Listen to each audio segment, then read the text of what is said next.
Hello, you're listening to Step Up Nigeria's podcast. Our podcast is an initiative built to create awareness of governance issues that highlight the cost of corruption and its impact on service delivery. It is also aimed at promoting values that will help build a society with people of integrity and provide solutions to service delivery challenges faced by everyday Nigerians. My name is Vanessa Emadi, and I'm your host for this podcast. In the 2023 general elections that took place in February and March, the Independent National Electoral Commission, INEC, recorded over 9.5 million newly registered voters, 76% of which were young people. In total, there were 93.46 million registered voters, and young people were over 37 million. In the past, elected presidents had way less than 37 million votes, the lowest being the 2019 elections, where General Muhammadu Buhari got 15 million votes. Today, we'll be speaking with young people, two of which are first-time voters, about the experiences at the general elections and lessons learned. I'll let them introduce themselves. I'm Grace, and I'm a makeup artist and also an accountant. Thanks for having me. Thank you, Grace. My name is David, and I'm a social development enthusiast. Also someone who looks out for physical growth, and it's my pleasure to be here. Thank you. Thank you, David. My name is Shokogaza Ibrahim Kure. I'm a cinematographer and a veterinary surgeon in a couple of months. I just like good things. That's just me. You've forgotten that you're an aspiring politician. Thank you all for being here. I really appreciate it. Before we begin, did any of you have any expectations for the 2023 general elections? Oh, yes. I had the expectations. According to Yoruba, they say, oh, for like the expectations was so high. And I think I'm one of the first-time voters here. This was actually my first election. Usually when elections happen in Nigeria, in my head, I'm like, these guys already know who they want. So we wanted to change that narrative this particular election, starting from the presidential to the governorship election. And to be honest, were my expectations met? No. I mean, every one of us here had expectations. Just as Grace has said, I think mine was above the roof. Particularly for myself, it was, man, there's going to be so much change experienced all across the country. The movement, the youth, we're going to put like more than 50% of all the young people in every electoral office ever possible. I also expected that I'll have some of my peers, per se, people who are so much about people development, social development, people who want to see other people rise. That was my expectation. In a scale of 100%, all the expectations that I had, I think the only thing I could see was like 2.5% of that expectation. I ended up getting, I think I managed the disappointment. I think I managed the disappointment pretty well. But then it was way below. I can't say it was way below my expectation, to be honest. It was something else. It was like ground zero. But then we're looking forward. I think that's the bright side of being maybe an African or a Christian or a Nigerian, is we always look forward. So yeah, I would say that it wasn't met at all. Okay, I had a lot of expectations, and my expectations in these elections were not met. Because what I expected was simple. I was expecting an election that will show the real mind of what a true Nigerian or the true Nigerians wanted, who they wanted to choose, who they wanted on the ballot to win. But these expectations were denied. My expectations were not met at all. And I'll say kudos to INEC for showing us their true self. Let me start with David. What did you think of the elections then? I'd like to start with a backstory. The past two elections, I've either been in a state where my card isn't domiciled, or I can't remember what happened the first time, but I know that the last time I was in Kwara, no, yeah, it was the same thing. It was in Lagos. I moved it to Kwara. I'm from Kwara. I moved it to Lagos. So those are the two reasons why I missed voting the last time. So the expectation was high because before then, I kept encouraging people. There was so much of work. Oh, your votes count. Oh, don't tell your votes. So it was a lot of work, like a lot of work. Then building up towards 1 week, 2 weeks, people will ask, who are you voting for? because I needed to stand on the ground, say, vote your conscience, vote who you think is right, look for who he was. I went around advocating, do not look for the party, look at the individual, look at the manifesto. So those are all the things that building up from then. Towards the election, it was interesting because I, for one, stood up very early, told everybody in my house, oh yeah, everybody, we're going to vote. And so it was so much of energy compared to maybe the governorship, because we all know what happened, right? My experience for this election was a bit sour, because I assumed that everyone who INEC had elected to be a residing officer, an APO 1 and 2, were people who were supposed to understand that this is an institution of integrity. My experience in my polling unit showed that no, that's not, maybe that was none of the discussions that they had. I think they also had the opportunity of just pushing people who didn't even know what it meant, talking about the election. Also, they were kind of, I'm not saying they were working with INEC, all of the ad hoc staff were inexperienced or inexposed, because I was teaching someone how to use the beavers. I have no idea, I had no experience with it. For the people listening, the beavers is the bimodal voter accreditation system, and then the IREF, that's the INEC results viewing portal. Those were technologies that were employed during the 2023 general elections. It's something that we need to look into. How are those people appointed? How are those people selected? What were the basis of? So my experience wasn't so great, but let me just stop here about how it was. It wasn't something I would like to write and say, oh, Nigerian politics or election was something to look forward to. But then moving on, I'm hoping that to be better. Thank you, David. So Grace, before now, why have you not voted? Why did you decide to participate now? I would say negligence, because at some point we all have to take responsibilities. We are all Nigerians and we can't shy away from that. So I always had the pre-notion that these political party guys, they already know who they want. So whether I vote or not, it won't make a difference. So I didn't see the need to have a voter's card much more. Think about casting my votes, because the news you hear about electoral violence, say I never wanted to be caught in the web of, oh, I'm probably going out to cast my vote, and then they come to snatch the ballot box. But I realized one thing about change is the more you keep shying away from it, it doesn't happen. And if everyone in Nigeria is like myself, we won't have a better country. So hence the reason why, I made up my mind, like this, I had to change that narrative in this particular election. And I decided to get my voter's card. I'm not going to lie, the process was tedious. It was tedious, down to collecting the card. I spent 3 days trying to collect my voter's card. Yes, I had to fight to collect my voter's card. I went to the first place where I was supposed to pick it up, and INEC surprisingly had changed my pickup center, and I didn't receive any message, no prior information. So I had to start going to the next location, and goodness, the INEC officials who were handing it to us, like, they were so rude. But in my head, I'm like, I knew what I came here for, and I'm not going to leave. If I have to come here every day until I get my card, I would do that. Eventually, I got my card, and then I was so happy that finally I'll get to cast my vote, and I would have a clear conscience that whoever is coming into government, I did my own bits and stuff like that. So hence, I made up my mind to vote, because I wanted to change the narrative this time. And guess what? My hopes were dashed. I'm not gonna lie to you. I woke up very early on the election morning, and I came out to vote. And in my polling unit, we're over 3,000 people. 3,000 people in my polling unit. Guess what? The INEC officials arrived late. An election that was scheduled to start at what time? 8 a.m., 9 a.m. INEC officials were arriving at 12. Now, we understand that, okay, Nigerians are used to the African time. But in my head, I'm like, because if you're arriving late, it is your duty to ensure that, at least, if not, nobody even needs the apology. Okay, at least get to work and ensure that get things running and make sure things are in place. And these people that have been waiting for you since 6 a.m., 7 a.m., like, so that they get to cast their votes and they go home.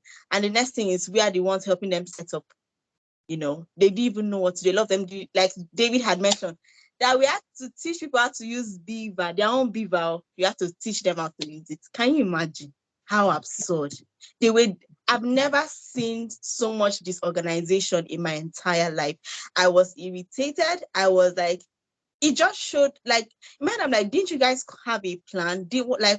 When you guys left, what did you guys have, like a recce? Did you guys even have a run of, okay, this is when we arrive at polling units, this is what we're supposed to do.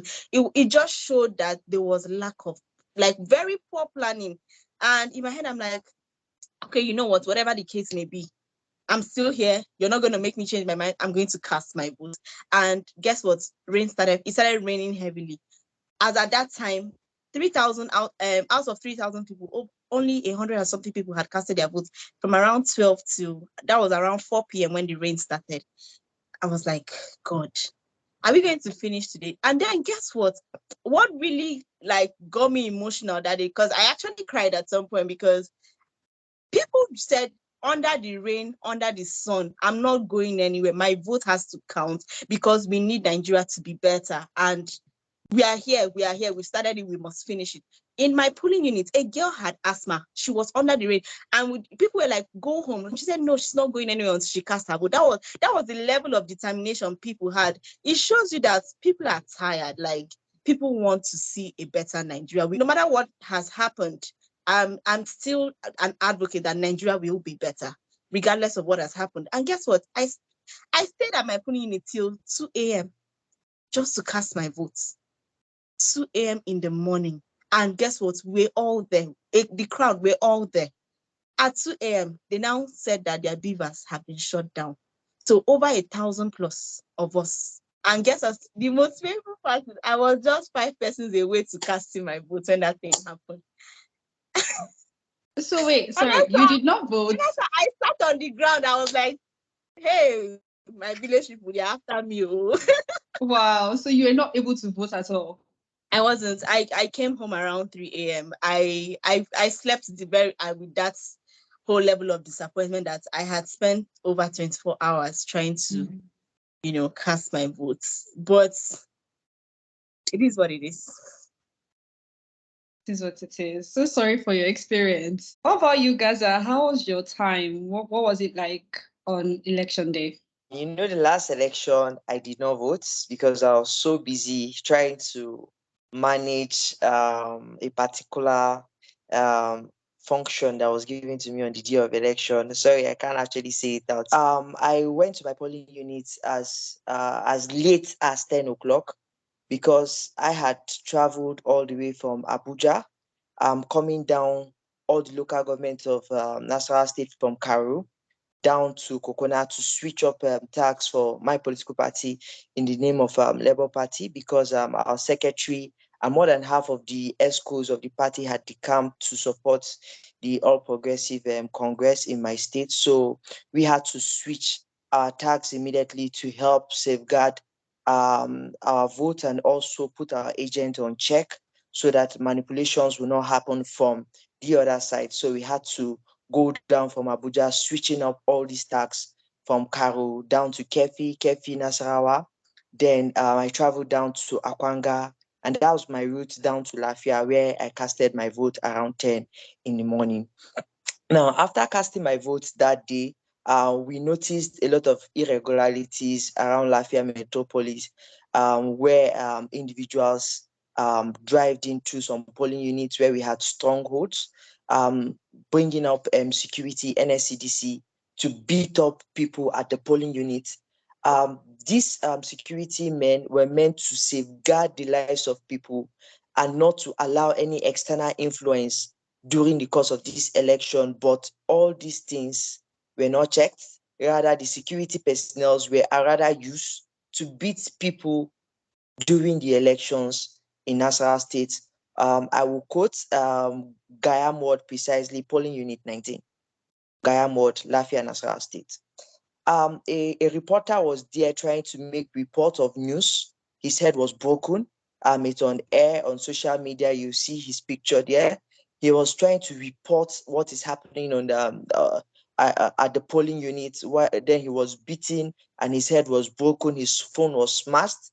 gadget was vandalized. He is a staff of Breeze FM, Lafia, Nasarawa State. This same individual that carried out that act went to polling unit 55 that same day to exhibit some of these same actions. And as it is, this is a popular face and everyone knows him in Lafia, but nothing has been done. The government have not said anything in regards to that till this moment. INEC have not said anything because his face was showing everywhere. Now, it shows that INEC, to an extent, have shown their incompetence towards tackling security issues during elections. Then report was so alarming in Lafia. You know my role for my political party, so I had to be everywhere, going from one polling unit to another, receiving calls from every other polling unit, reports of what is happening, and I was reporting back to the office where the situation room was, because this time around I was on the field to make sure everything was going on well, and I was also checking out for any form of electoral fraud or election corruption, which was alarming in Nasarawa State. And I won't lie to you, this election to me is one of the worst compared to the presidential. I feel people sat down after the presidential election to dissect the presidential election and to look at the loopholes that INEC had and use those loopholes to strike in and to create an environment that was unbalanced. If you check this election compared to the presidential election, you notice that the level of violence in this election is 200 times bigger and greater than the presidential elections. And the security in this particular election, we had more of military personnel deployed in almost every state. And these military personnel could not contain the level of violence that happened within this election. It gives me cause to worry because it's glaring and it's showing and it's also provocating. I will not lie to you, I'm not really too happy. And I know a lot of people, even in Nasarawa State, women have gone on the streets crying. Yesterday, you can see them clearly on the road, lying down on the road without clothes, calling out on INEC and saying this is a full day robbery of their mandates, because their mandates are being stolen right into their eyes, and they are not actually dead. They are actually living, seeing these things happening. And INEC have not said a word. And INEC had, the security personnel had more dominion, or they had more dominance on the PU, on the POs, that's the presiding officers at the polling units, the returning officers of the states, and the state supervisory presiding officer. That's the ones at the local government level. They had full charge of those individuals because they bullied them to do what they wanted to do. You see, I'm just saying this from my own point of view, and the evidence are there, the facts are there. I can gladly call them out, and I can say it's based on what I saw because I was on ground and I saw a lot of fraudulent activities that happened within my state. I would tell you categorically that this is one of the worst elections that have been recorded in Nigeria since the introduction of the Beavers machine. We were expecting the Beavers machine to be like the key and the game changer for Nigeria, so We'll that get there soon, Gaza. Okay. We'll get there soon. But thank you for your experience. I can't imagine being there and watching all of that happening. We are supposed to cast our votes. It is our civic right, our civic duty. How do you want us to elect a governor or a leader if we are prevented from casting our votes? It's a sad thing. David, please tell us your experience on election day. Okay, my experience on election day. Presidential election was quite interesting because, like I said, I woke up in the morning, told everybody go out. My dad also had the same issue this year. His card, he moved it to Osun State because he thought he was going to move there. So he was the only one that didn't go out. So my mom, my younger sister, I think one of our very close neighbors also joined us. And then we found out that my polling unit was different from theirs, but my mom and I were at the same polling unit, and my sister and the neighbor went to another polling unit. I think I got there at about 10 or past 10. My younger sister came after me, And while on their way to their polling units, I saw the line on mine and I told them, farewell. I'm sure that by the time I'm done, you guys will just be starting. But the reverse was the case. So that's my very first experience. The POs and everybody on ground and some of the party agents, I don't know if it was a lack of collaborative efforts or what. It took us 5 hours just to line up. And I'm saying this, I'm counting my words because we lined up for the supposed accreditation. And then when I got to the front line, I realized they were just ticking the papers that were put on the wall. And then I asked, what is the accreditation? And then the guy says, this is the accreditation. And then I looked at the second line, which I ended up spending another 3 hours for, that's the beavers. And then I stood and I said, no, the accreditation is what the beavers is for. This paper is just knowing that this is a polling unit, and then we just do the beavers, go to the whosoever was handing out the ballot papers, and when we cast our votes, and then everybody they were quiet. So at that point was like, okay, I think there's some sort of I don't even know what was happening there. Is it that the POs didn't know what they were to do, what was happening? And then at that point I said, okay, I got after that was exactly 7 hours just going from one line to the other, getting the beavers done, and then getting my ballot paper and then signing. But interestingly, when we're done with all of that, it got to about 5 o'clock and they were saying, nobody can accredit at this point. I said, no. We can see all over social media that even the INEC chairman has said we can go on because a lot of issues. They also came late, as I understood, because I got there at 10. I thought they were there from 8:30. So they were supposed to cover up for the 2 hours that were passed. There were just 4 people that they didn't allow at the end of the day because I think they came in a bit later. And then it got to the point where we're now counting the results. I noticed the intimidation even from some of the party agents. The guy that I thought was supposed to be very neutral, I'm not going to call names or what party he was from, was actually aiding and abetting. And then it got to the point where they started to now record. After counting, oh yes, it was clear. Everybody counted, it was evident. Now time to enter it into the paper. And then that was the frustrating part. The PO couldn't even record it properly. She was making a lot of errors. I just took it upon myself. Even my parents knew. They said, David, when you are done casting your votes, leave that place and come home. Nope, I wasn't going to do that. I stood there and then I saw that lady fidgeting. So I walked up right in front of her. She was in a very small table. What's happening now? Let's finish this and just upload on Beavers as the case might be. And then I noticed she was kind of scared, but I noticed it was the party agents that were actually putting all of that fear on her.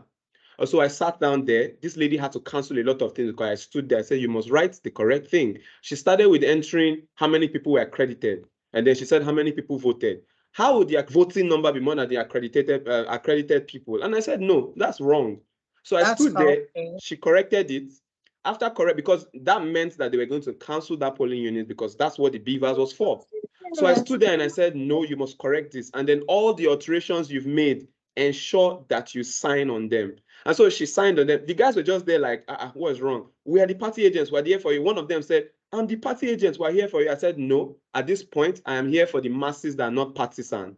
So at this point, I will make sure that the right thing is done. So they didn't understand where I was coming from. I had all the info that I needed. So I stood there. She wrote everything correctly. And there was now time to check when she wrote down all the party votes to cross-check with the total number. And it was short by, I think, 3 votes. I said, no.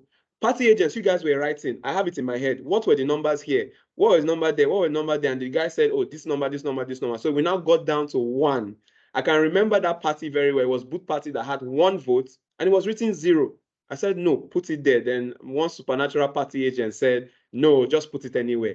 I said, number 1, we will stand for integrity at this unit. You must put it that Boot Party had 1 vote and make it done. And he shouted. And I said, no, don't shut me up. Immediately I said it because everybody saw me standing and making sure the right thing was done. I rose my voice. So everybody around there said, what's happening? The guy begged. He said, nothing, no, nothing, no. So that was the confidence that I had because everybody had their faith in me that, I was standing there to ensure that all the party agents were doing the right thing. That was day 1. The Beavers was supposedly to have been uploaded. And then I went home and remembered, oh, that's true. I've not checked IREV. And then I checked IREV. There was nothing there. I kept checking until like the first week. We all know what happened. After like 1 week, results started going in. That was the end. So day 2, in terms of election, day 2, which was the governorship elections, I woke up in the morning, I was telling everybody in the house, oh yeah, it's time again. I feel I received some sort of resistance because my folks were saying, don't you hear what's happening? There's a lot of intimidation. I said, Mio, if it means that I'm going to be the hero, I will go out to go and cast my vote. So while we're talking, the neighbor that accompanied us the last time just came out and said, Mr. David, something is happening around though. Then I just looked up on, it's like a main road across my street. I saw people just running up back and forth. People were running back and forth. And I said, what's happening? I'm not sure it's violence. I just think it's boys because usually the young guys were playing football all over. And then lo and behold, I dressed up and I was on my way to my polling unit. And it was just like a movie because I saw it on the internet that people were being intimidated. I said, not my area. Right in front of my street, which is far away from the polling unit, there were 4 polling units on that row. My own is 001, and because it's I think it was the first one, so everybody was there. That's why we had a larger population. Right in front of my street, I see a bottle flying over. I see 3 guys coming out with bottles in their hands, and then I see a guy with a machete, holding the machete and chasing back everybody. First, I was sad because they were shouting, where are all those Omoibos? I was devastated. I thought I could identify some faces so that I can walk up and say, are you mad? But I didn't see any face. So I just assumed if I go there, I also look like someone that they are tagging an Omoibo. So I just had to. My mom heard and just ran and said, Oga, start coming back. So just because I know that I'm putting everybody at risk, I had to come back home. And it was sad that I now became the advocate telling everybody, please go back to your house. Please go back to your house. I had to turn people back because these guys were in front there committing a lot of havoc. I heard that they beat up an elderly man over 60 years because he was saying he was going to vote. But to cut the long story short, it was the worst, as Gaza said, the worst election ever. I didn't think people would go so low as to fight our brothers and our sisters. I didn't think young boys would be so empowered to want to deprive people from voting. And I still think I need to state this here. The person who incited that form of very poor experience should be jailed and should pay for it because he clearly made that statement. And if anybody will hear this, I think it's a very wonderful thing that they hold him accountable. If they'll do that in developed countries to hold people who incite such issues or outside the countries, I think we should hold that person accountable and remove all of that childish behavior and trying to manage what he has caused. Thank you for listening to my long story. Thank you, David. My own experience for the governorship election, my polling unit was actually quite small. There was nothing happened there. It was far from my house, but I told myself that I'm going to vote. I'm a first-time voter. I told myself I was going to vote. I want to participate. I want to be involved in my government, in building a better society. So the first step is to actually go out to vote. So it didn't matter the distance. I decided to go to vote. On my way back, there's a polling unit beside my house. What I heard there, what I saw on my way back home, young boys, we actually know these people. What they were doing, they were chasing people away, saying, okay, Igbos, go back to your state. You can't vote here. It was police officers that were parading that came there to end the scene. And I was just like, thank God this was not my polling unit because I don't know how I would have survived it. And then for the presidential, when I went to vote on the Beavers during accreditation, I was told that I was registered as a male on the Beavers. At first, I was confused. I said, but on your register, I'm a female. On this card, my permanent voter's card, I'm a female. Every other place is written as female. So why on your Beavers? And so they said because of it's written male on the Beavers, I could not vote. And I insisted. I said, no, in my head, I'm saying that I can't walk all the way from my house only to get here and not be able to vote. So I insisted that I'm not going anywhere. Whatever it is they have to do, they have to fix it. They told me that I would have to wait until after elections to go to their office to correct it. I told them it was not my error. The error came from INEC. You have to fix it. So one of them said they were going to make a call. And then he stepped out for a while and then he came back. He told the other INEC staff that, okay, she can go ahead to be accredited. Let's see if the system recognizes her. And that's how I did the facial accreditation and it was good to go. I said, thank you. And so I was able to vote. But then it turns out that there was somebody else that had the same issue, but they sent the woman away and she left. So what they were doing was they had to start looking for her number to try and contact her so that she can come back to vote. That was my own experience. But I realized that not everybody had the same experience that I had. And people were actually going through a lot. I remember a video of one of the celebrities, and she said how their polling unit was inside an estate, but then the INEC staff pulled them outside. Ask them to come outside. Yeah, to come outside to vote on the express. And inside the estate, that is more conducive, it is safer, and there is like a lot of space, canopies, everything set up, and you are telling these people to come outside to vote on the road, and you just set up only 3 canopies for over how many thousands of people. This is not the plan of Nigerians. This was not what we looked forward to when we were planning on coming to vote. This was not our plan. And if you could see the movements, like I said, 37 million of registered voters were young people, 37 million. So they all decided to vote. And imagine what our vote could have done if we were allowed a free and fair election in Nigeria. But let's just move on. Grace, what do you think of the use of technology in the general elections? Okay, the use of technology, that's the beavers, was supposed to make things easier, like for easier identification of the voters before they cast their votes, and to also make things easier for INEC. So instead of having to go through the stress of having to upload things manually, results would just automatically, feed into their servers, and then they collate and announce results. But that wasn't the case. I feel there was poor management, and if there's a word that's on something on being underused, like the purpose why technology was factored into this year's election was not, it wasn't the case. Let me even digress a bit down to the amount of money that was budgeted for this election. Now look at that huge amount of money. There was this meme I saw online that I'm angry that I was having to put my ballot paper inside buns. Plastic I saw container. that too. And in my head, like, with a budget, and we are still having plastics, as and cardboard Ballot and boxes. everything. Exactly, as ballot box with handwritten markers. With I've never seen a more, like, the poor management. This was beyond. There was no excellence to the use of technology here. There was no excellence to, and also I also envisaged that they didn't train their staffs on how to use these technologies. So how do you give someone gun to go to war, and then you don't teach them how to load the gun, you don't teach them how to shoot?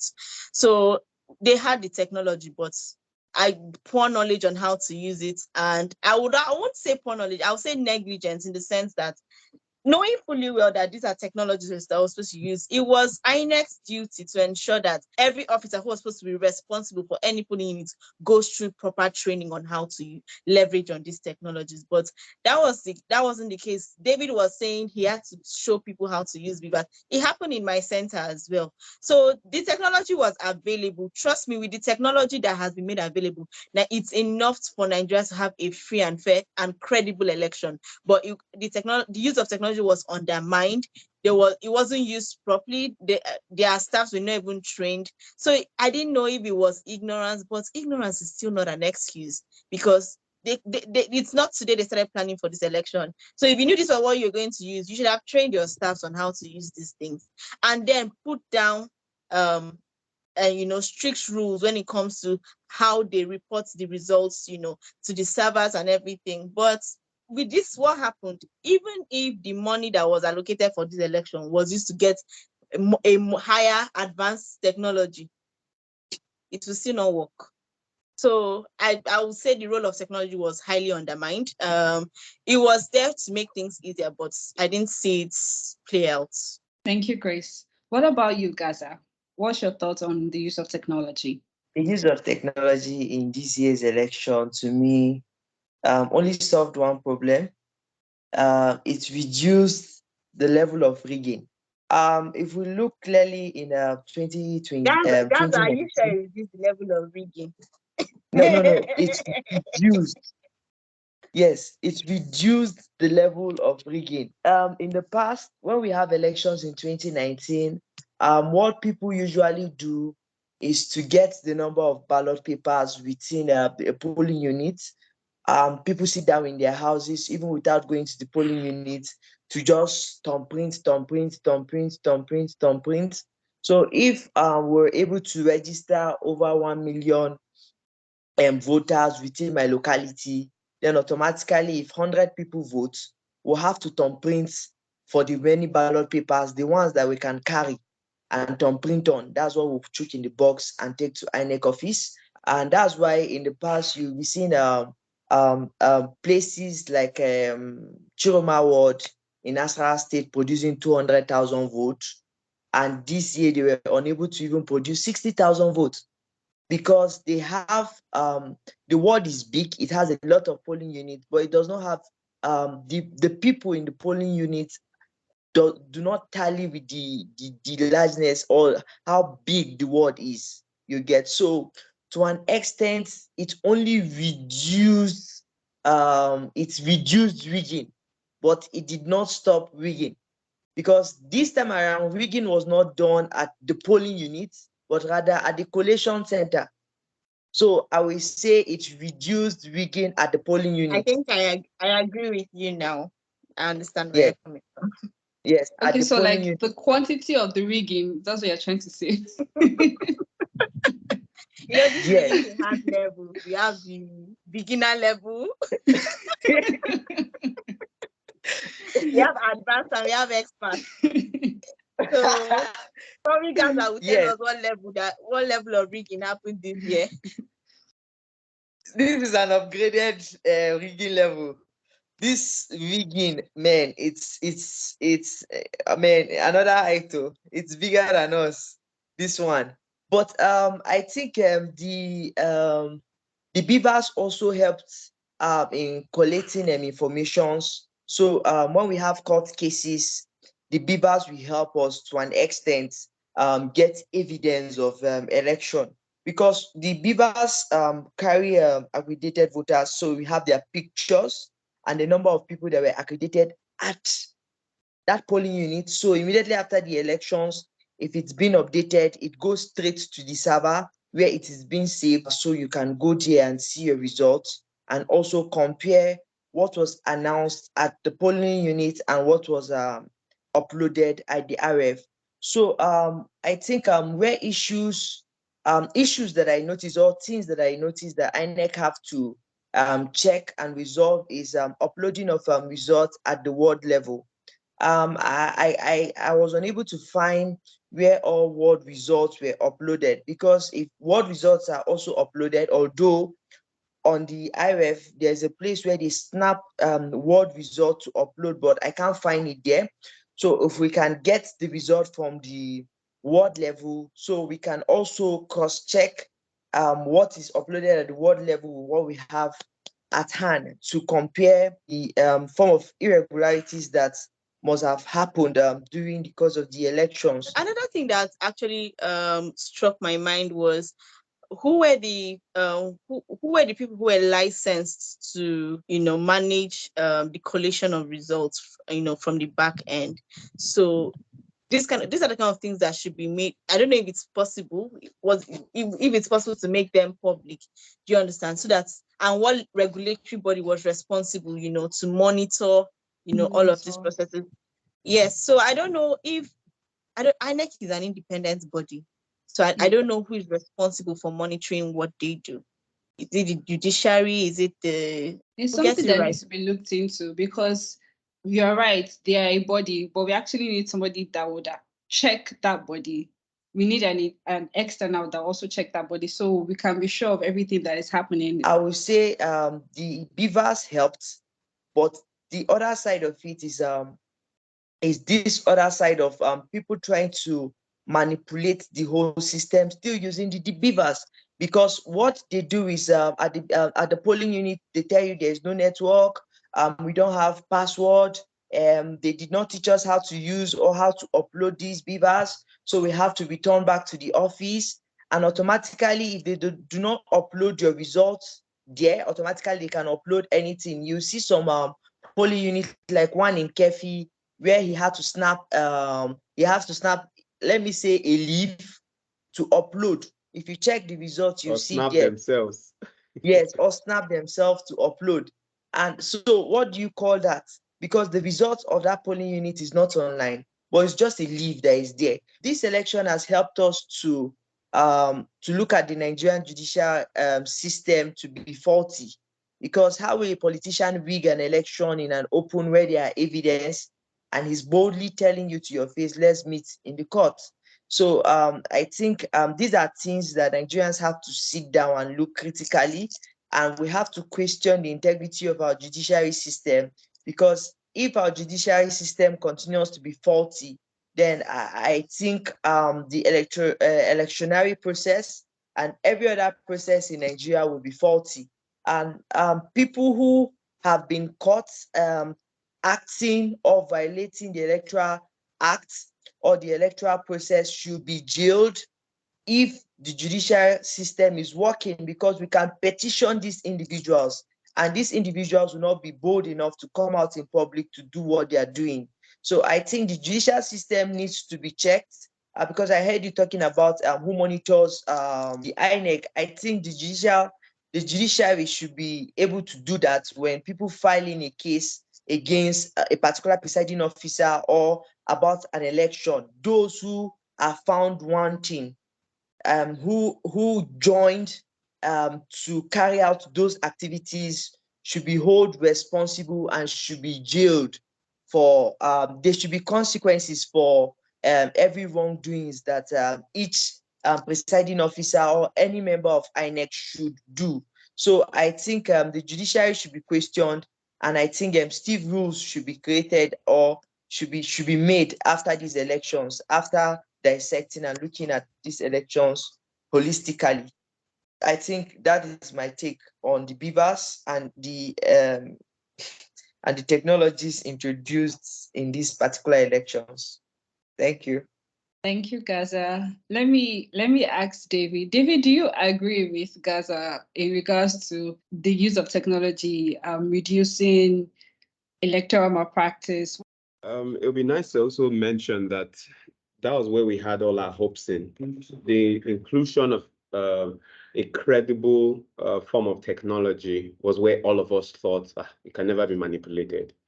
But unfortunately, I think it was intentionally where we have the POs and the INEC officials who couldn't use the devices. I think it's just my claim that I think it was intentional for them to not be fully educated. Because because I guess the back end of the beavers where the collation happens, I guess the back end of the beavers was airtight, I guess.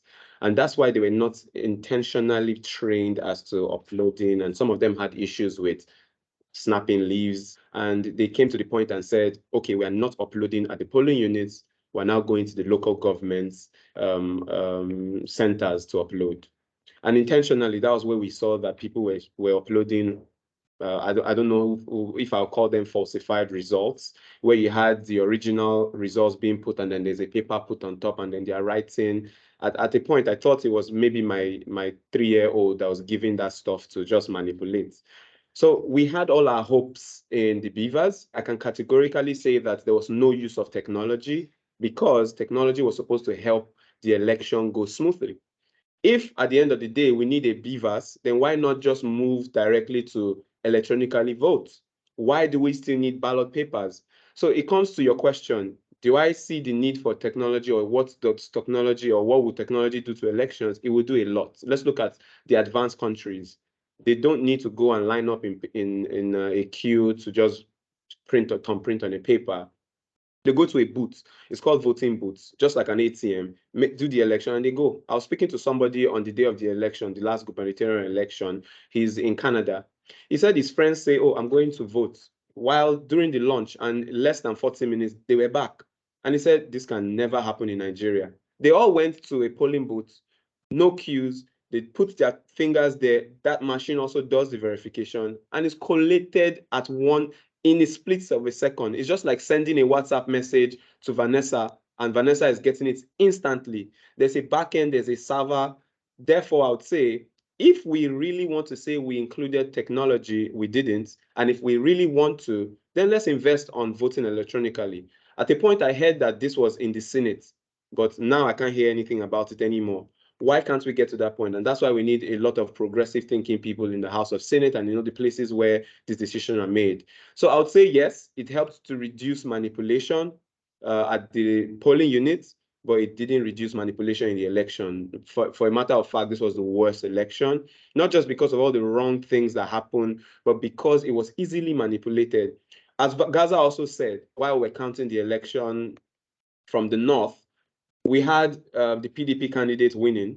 And then in the split of second, in less than hours, we saw over 3 million of gaps. My guess is, not just guess now, we saw young children underage. I don't think we saw them much this time, or except it was properly managed. And then my guess was probably some animals, maybe cows, maybe trees, also voted.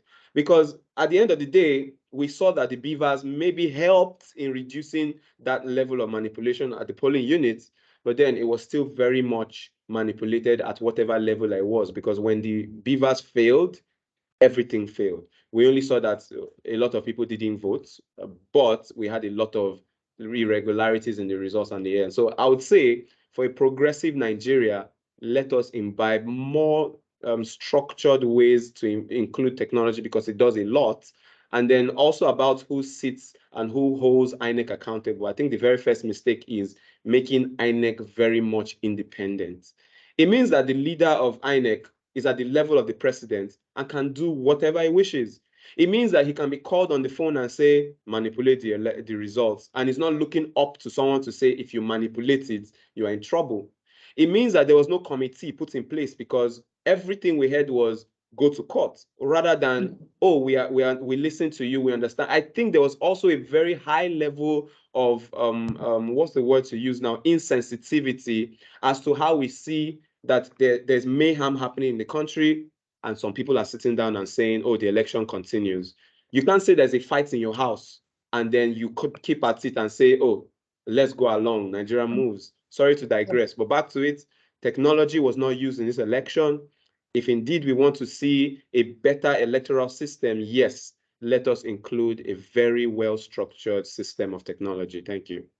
Thank you, David. And you have all spoken well. There's something David mentioned about electronic voting and all of that. Somebody on Twitter said, imagine a seamless voters validation system that combines the strength of BVN, NIN, enabling citizens to vote effortlessly through a simple USSD code.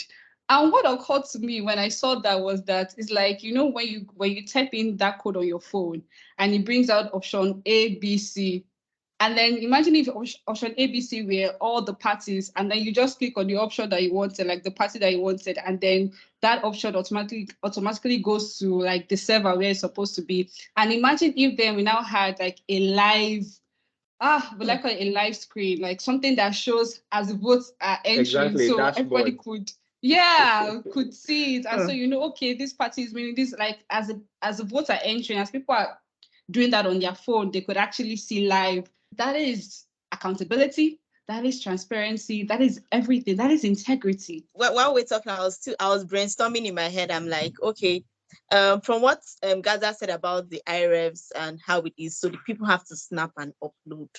Now, it got me thinking. Even Common Excel will probably have done a better job than what those IREVs did. I might be wrong. Why are they snapping? Like, so I'm now questioning what's happening at the collation point. Permit me to jump in. Please go ahead. So for the beavers, because I was able to like see what the beavers was, I felt like it was a privilege because since the madam couldn't use it, let's work together. While I saw it, the picture is just an evidence to back up the imputed results. So what they were supposed to do on the beavers was polling unit A, my own was 223 people voted, they type it there. 20 people were allowed to vote, they type it there. APC had 2 votes. PDP had 2 votes. Labour Party had 2 votes. They type it there and they upload it, and it's going to a central system that has a back end, maybe Excel. And in order to say that that was not permutation and combination, that I can't remember what the name of the paper is, they will snap it as an additional evidence. That was what it was for. Yes. But what I observed was that, exactly, 38. what I observed was that they refused to enter those things. They thought us Nigerians didn't know. Most of us didn't know. I only saw it because at that point, she typed her name, she typed her number, but she didn't put the results. And then in a hoax, says she snapped the results, which I went home and checked, wasn't there. So what they did was just deceive all of us, did not upload, and then they left. So that was what the beavers were supposed to be for. It's a central system that, just like Vanessa said, a dashboard that it is uploaded to.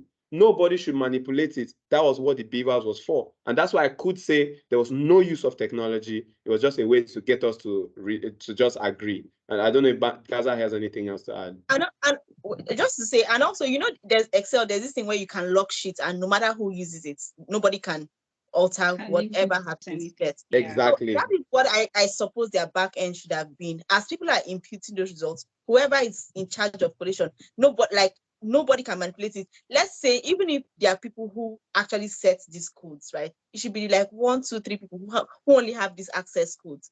For crying out loud, this is a general election. I didn't think they understood how delicate this process was. This process was like Nigeria's baby. So, but they asked us to go to court, so we would. Court sessions. Interestingly, what you just said now reminded me of what we did in my school's presidential election. So we have this Covenant University alumni election, and we have over 15,000 alumni across the world, and we all voted. What they did was get someone to develop an app. The guy developed the app. Real time, I just remembered now, real time, all of us could see the dashboard saying who was winning and who wasn't winning. We didn't need to manipulate the election because I don't know if need that guy's number. Let's recommendation. We didn't need 250 something billion to do that. We didn't need to send people to locations. We didn't need to send people to our school to say we want to do an election and we want some people to stand at the back end. No, we just all had the application, logged in with our matriculation number, logged in with our phone email address, because in the registration point we did that, and just click a button to say this is who I'm voting for. And real time, everybody that voted could see this is the number of people who has voted for, and this is who is winning at that time. I don't know if we didn't have people who were progressively thinking about this, and I don't know if because there's a fear of, the party who shouldn't be there at any point would lose because we cannot manipulate it. I don't think we should do that, and I'm hoping that we have a lot of progressive thinking people. I'm not saying young people intentionally. We need progressive thinking people, because who were the ones carrying cutlasses? Young people. Progressive thinking people who will go into the legislative arm, the judiciary, and even the presidency and change things around. A lot of things will be better. Thanks. Let me add my voice to that. Beavers served 3 purposes. It was used during the registration. So Beavers serves for registration, accreditation, and transmission. So transmission of results, accreditation of voters, and also registration of voters. So the Beavers served these 3 purposes during the elections. Like I earlier said, manipulations this time around were done at the ward level. So you can see like a clear result of Gayam ward. When you sum all the results there, it will give you 9,123.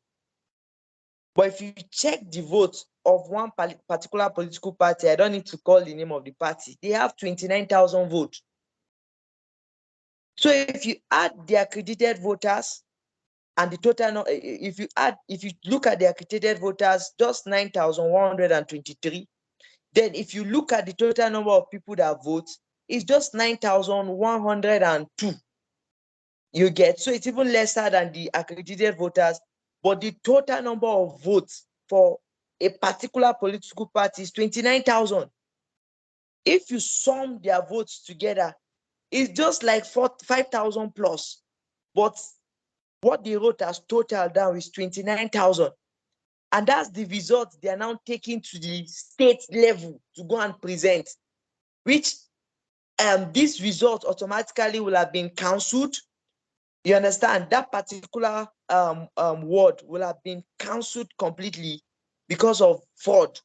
Or the votes that was added will have been removed. But these things were not removed, but this particular sheet were carried to the state level and it was announced. So to an extent, I want us to look at, I will not say we should condemn the beavers, because I will applaud the beavers for saving us a lot of troubles. Okay. Thank you so much, Gaza.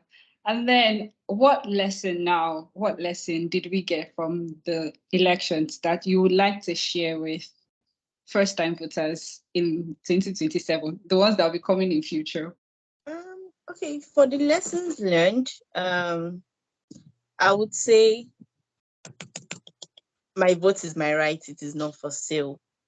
So my advice to the young voters that are coming after us, regardless of what these sad incidences that have surrounded this year's election, it shouldn't deter us from, ensuring that we cast our votes, because it is our fundamental human right and it's what you're entitled to do as a citizen of this nation. So I would say it won't change my obligation as a Nigerian to cast my votes to ensure that we elect the right people, to be in position and get things done. So I would advise people to trust the process, because we are in a process. To be honest, before things get better, it gets really bad. And I trust that with all that has happened, the world is watching, not just Nigerians. I am certain before the next election, INEC would have been gone through some reforms. And the use of technology there will be some redesigns to our approach to use technology to make the elections system better. So I'm hopeful that a lot of things would be looked at and system will be put in place. And regardless, people should not be scared of casting their votes. It is your right. So go there and cast your votes. It's not going to make you lesser of who you are. We all are Nigerians, no matter how far, all the people that are jackmine, no matter how far you want to run, we all have a place where we want to call home and that we can always return to. So don't let what has happened deter your mind from voting when it comes to Nigerian election. And I'm certain that in no distance time we'll get it right. So Grace, would you be voting in the next elections? Oh yes, I think I don't stand my right. But I mean, I'm definitely, because I had friends who came all the way from UK just to vote and they left like 2 days afterwards. So Wow. yeah. Okay. Thank you, Grace. David, please. I was just thinking about it, and as patriotic as I am, the only thing and the very first thing that came to my mind is Halima's Votes popular soundtrack. There's a dream in my heart, a light in the dark, allowed me to help me see that one day everybody will have everything that we need. And the only way we can do that is to not run away from our civic responsibilities. So I've learned that a lot of people are afraid of the younger population of the country, not just because they're a large number, but because they are very much enlightened about how things can be. And I've also learned that there's so much strength in our numbers. And if we can get the electoral officers and then the politicians to be people who are of young minds, progressive thinking, Nigeria will achieve all of those things that Halima's vote says all of us will achieve. What have I also learned again? In the past, we used to say, vote, your vote is your right, make sure you're not manipulated, and protect your vote. I've learned that all what I said before the election was like a toddler kind of measure. We need to intensify it. We need to tell people more. We need to let people know that those guys who are hoodlums on the streets and will attack us are because they don't know us. And not just because they don't know us, but because they don't know better. For example, the boys in my area that did all of those things were not imported from Cotonou. Neither were they imported from Guagalada. They stayed within those places. Sometimes there are people we look down on. Sometimes there are people we do not even give opportunities. What if rather than hating on them because they were empowered wrongly, we then find ways? We don't need to give them money. We don't need to make them feel great. We just need to make them feel like they are valid. They know what to do. We enlighten them. We talk to them. I also learned that those boys who did those things can switch to become people who fight for justice. Rather than being given 500 naira to just destroy an electoral process that meant a lot to the country, we will rather see them be the ones who will be protective. So I learned very much that those people are people that we need to talk to. We need to hold them well. We need to educate them some more. They're not on Twitter. They're in the streets. So we talk to them just like we talk on Twitter or we talk on social media. We talk to them as well because they're the ones that are being empowered. Who are the ones also going around to steal ballot boxes? We still saw that this year, unfortunately. But we need to make sure that those people are also empowered right rather than going the wrong way. We need to see that they can see opportunities, they can be employed. We also saw that the political class in the country are way beyond powerful. And how do we get them to be less powerful? Is to try to disenfranchise all what they think they have, the power they think they have, to reduce it to the barest minimum. We've been fighting for no godfatherism. Unfortunately, even the young ones we have still have their principles. So I also learned that in order to have a working system, in order to have the Labour Party people who have gotten into a lot of power, public offices, in order to get the young people who have gotten into young political offices to be accountable, is to put structures and systems that will hold them firm to say, we are here because we want to make Nigeria better. We're not just here because it's a means to an end. Instead of Japa, enter politics. No, that's not what we want. So I've learned that the people that I can talk to on every level, the grassroots level, the international level, the political office level, we will talk to them and we'll make them realize it's not just supporting or getting to sponsor other people. I've learned that we also need to have the right mindset to make our country better. Thank you very much. So does that mean you'll be voting in the next elections? Very, very much, yes, I would be. And I'll make sure I do more than I did this last time. Thank you, David. What about you, Gaza? I've learned a lot of lessons in these elections 2023. And I'm going to call out to Nigerians that we must educate our voters on the Electoral Act. All voters in Nigeria from SS3 and SS2 down to the East should be educated on the Electoral Act and the do's and don'ts of the Electoral Act. I feel a lot of Nigerians do not know what the Electoral Act is saying. So INEC now had this power to manipulate the process and they felt they were in charge. Now, knowing the Electoral Act will help us to understand what to do and what not to do. What is the role of INEC? What is the role of security personnel at the polling unit? What is the role of the military personnel? And what is the role of the stakeholders during the elections? And Nigerians need to know that all government officials and every citizen of Nigeria during elections are alike. There's no superior power over me because all of us are there to exercise our franchise and vote.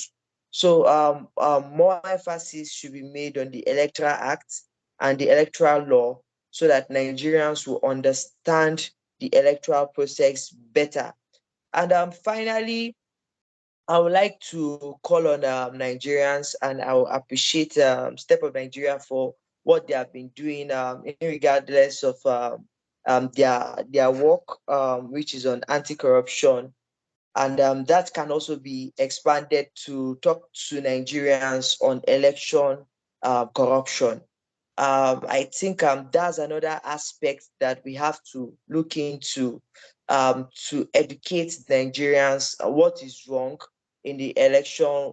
Manipulations are wrong, and those who engage in election corruption and fraud, that is also going to add up to bad governance, which is going to affect me and you.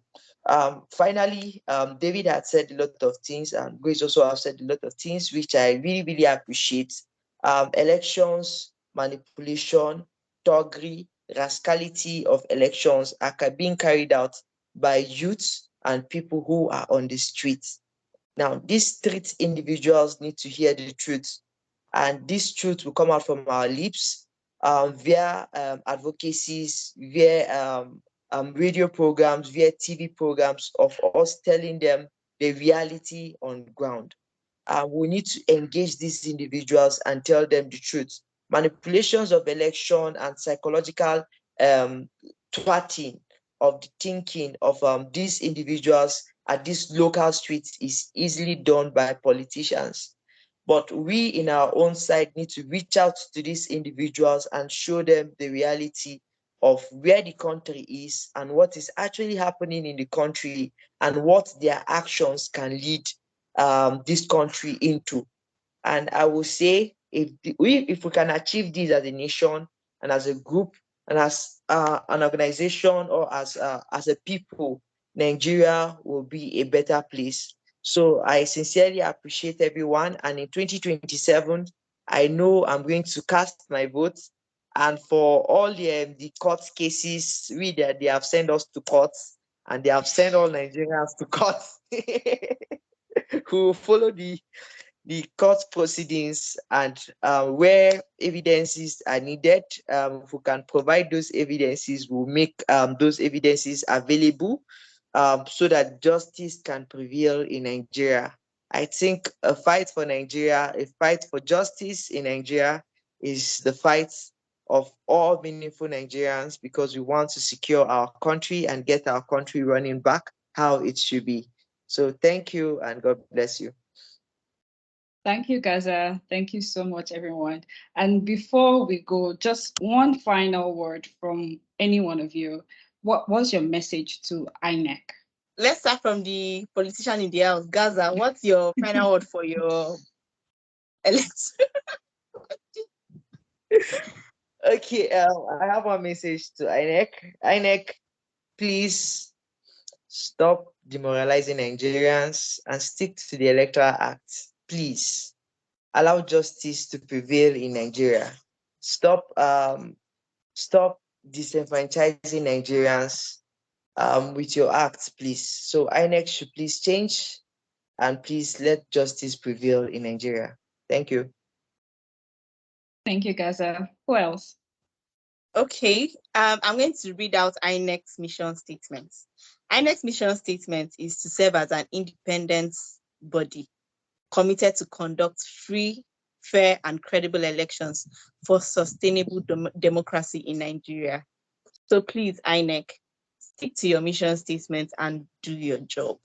We're not begging, it's your job. So do your job and take responsibility and ensure that going forward, we have free and fair elections and credible elections. Because if we don't have these credible elections, like your mission statement has said, we won't have sustainability when it comes to our democracy.